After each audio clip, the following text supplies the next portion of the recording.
Hey guys, Austin Bach doing another RTR block draft, and here with our Dragon's Maze pack.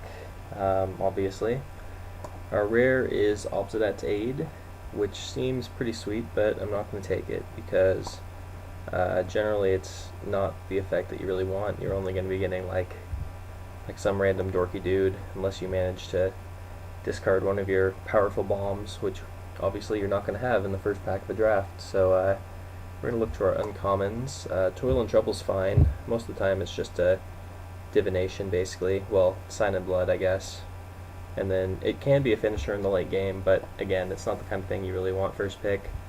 Goblin Test Pilot, it's not a real card. Gruul War Chant is probably going to be the pick here. Other notable cards are the Acquittals, the Windrake, but the War Chant, it just ends games. It's just a permanent Madcap Skills on all your guys, and Madcap Skills was a card I love playing with in Triple Gate Crash Draft. And then we get this pack, which has a War Leader's Helix, which is an easy pickup. So we're going to hope to be in some combination of Naya colors. Hopefully not an even mix of all of them, but emphasis on a 2-color aggro deck splashing one of these two, most likely. At least that's the hope. So now we just want to get some low drop aggressive creatures, go from there, such as the First Blade. Yep, another pretty easy pick. There's a gate, it's not in the colors we're considering. Really not a difficult pick at all, just double checking. Mutant's Prey, I just lost to that in the last draft I posted. But yeah, pretty easily taking the 4/4 haste for 3. Yeah, interesting. What do we have here? Tithe Drinker is the best card by a long shot. Well, maybe the Dragon Shift, I'm not sure. I'm still undecided on Dragon Shift. It's similar to Teleportal, I think, and that'll end the game if you have a board state that supports it, but it's not super impressive in like your opening hand or anything. Carnage Gladiator is also pretty good. Possibly the pick here, I mean, Blaze Commando would be if we knew we wanted to stay in our colors.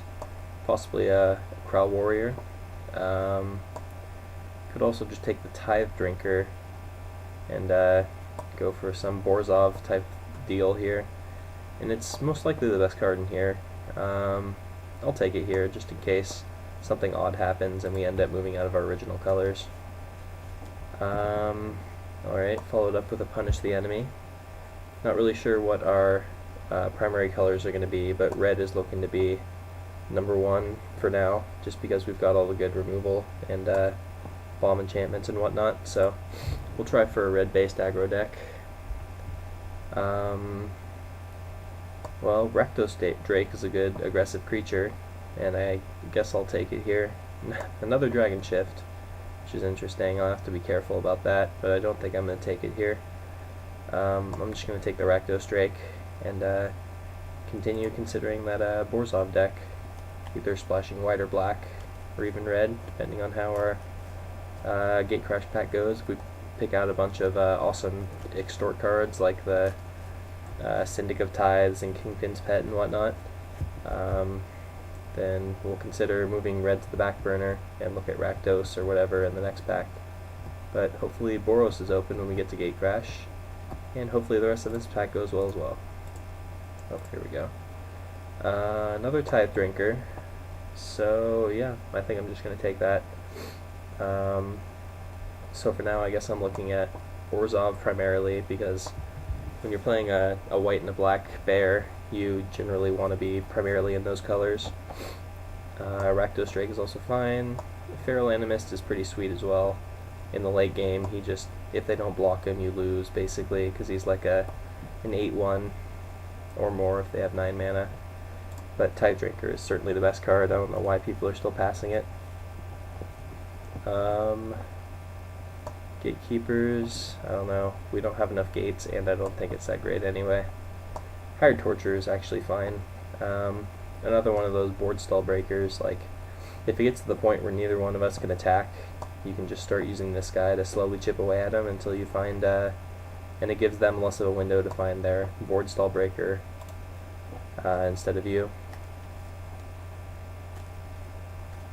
So yeah, right now we're looking just to be splashing red for this guy, and this guy, Probably not going to play this War Chant at this point if our white and black continue to be open. Although this thing is pretty sweet. I mean, I wish I could have been in Gruul just because of this, but packs didn't support it unless I'd taken a completely different pack. Bane Alley Broker is a 2-drop, but it's not the most aggressive 2-drop. I think I'm just going to take the Toil and Trouble here. I mean, 90% of the time we're just going to be using it for its first ability to draw 2. But then if we end up with a little bit of red in the late game, we can burn them out. I mean, it's equatable to Explosive Impact in that regard, except that it can only hit players. So we'll see how that goes. Could take a Weapon Surge. It's not set in stone that we're going to be primarily Orzhov yet. Red still looks to be pretty open, so I'll take the Weapon Surge here. I'm not exactly sure because it's a little bit awkward that we have all these really good red cards and then double Tithe Drinker, because Tithe Drinker, like I said, is not the kind of card I want to be splashing, especially since we haven't picked up any gates yet. I might have to prioritize some Orzhov related gates in the next 2 packs rather than take the block specific keyword creatures and whatnot, which is a little disappointing, but yeah, it's been kind of an odd Dragon's Maze pack so far. Alright, I'm going to take the Lie of Decree here, because it's actually really sweet in an aggressive deck. It makes it so you can Alpha Strike more or less without fear by detaining their 2 biggest guys, so that they have to make awkward blocks to survive. And Bane Alley Blackguard came back around, so I guess I'll take it here, and hope not to have to play it.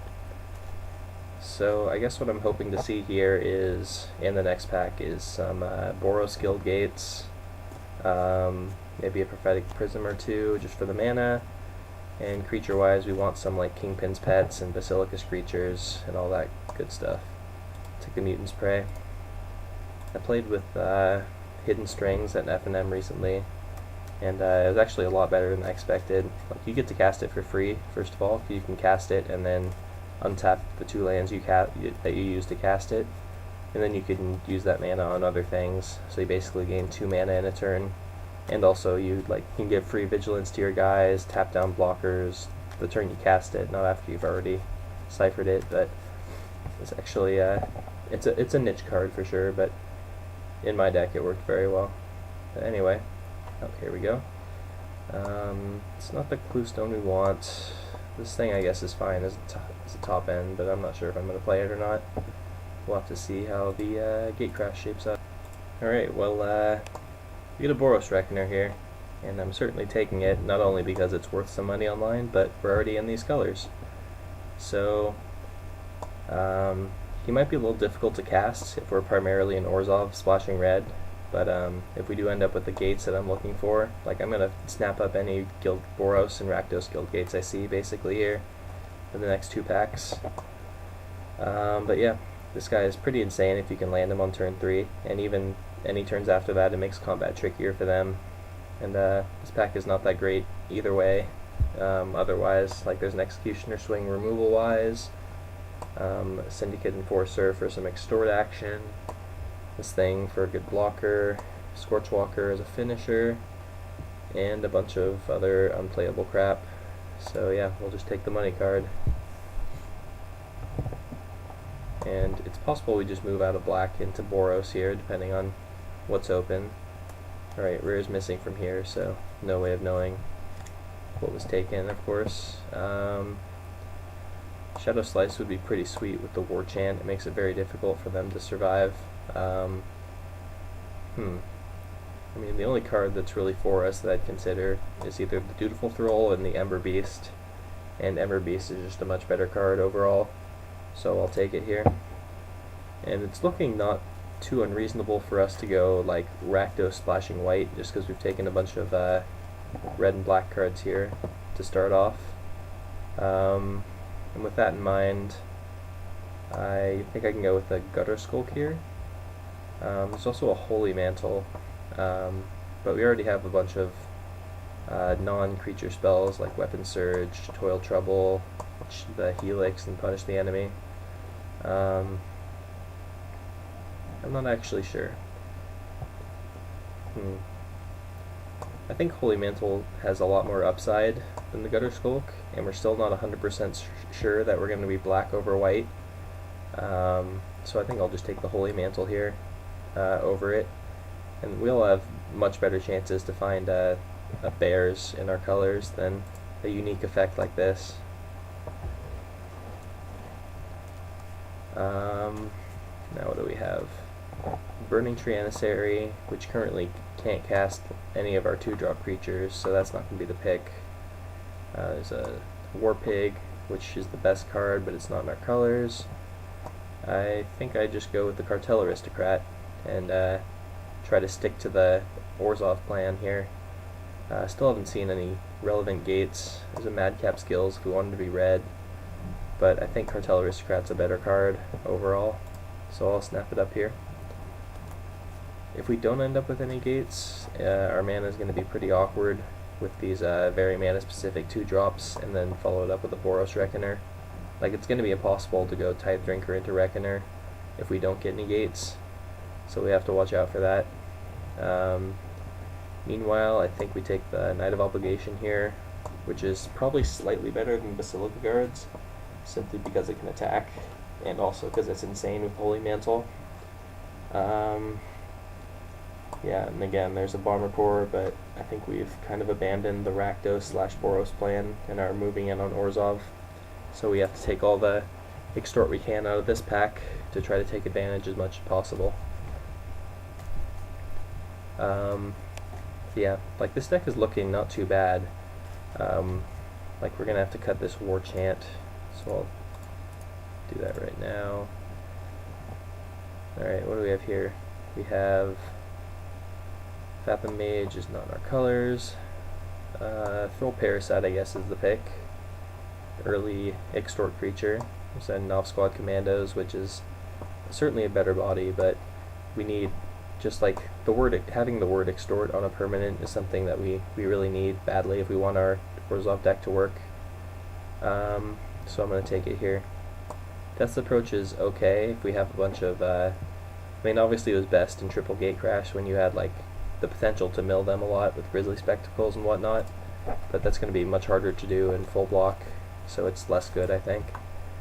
There's a Night Watch, and I'm not taking Righteous Charge. There's also a Corpse Blockade. What are our 2-drops looking like? If we cut the Ember Beast, we already have a Defender at this slot, and some other not super aggressive creatures, so don't really want to take Corpse Blockade. I'm just going to take a Night Watch. Night Watch, I think, is actually not too bad. It's an inherent 2-for-1 if you can make it work, and I think that having 2 bodies is pretty important for getting around board stalls, which will happen semi-frequently. Alright, I guess I'll take a Dutiful Foe here.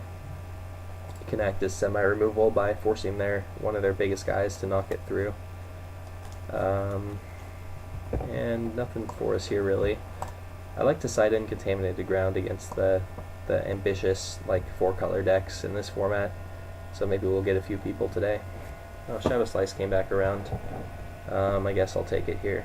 Don't really want a 2/2 for 3. And Shadow Slice might make it. With the Holy Mantle, if we wanted to go all in on that plan. Shielded Passage is playable. Okay, so for now, we're looking to splash red for probably not Weapon Surge, but the First Blade, Helix, Punish the Enemy, and then Toil and Trouble is, like, not really necessary to splash. Like, I wouldn't mind playing it just as a divination. This thing might be annoying to our aggressive strategy. Alright, so still not 100% solid on our deck yet. Like, we're gonna have to have our next pack go pretty well for us here. Just like a lot of Rakdos Guild Gates is all I'm really looking for. But maybe we'll open up a Sweet Bomb. Who knows?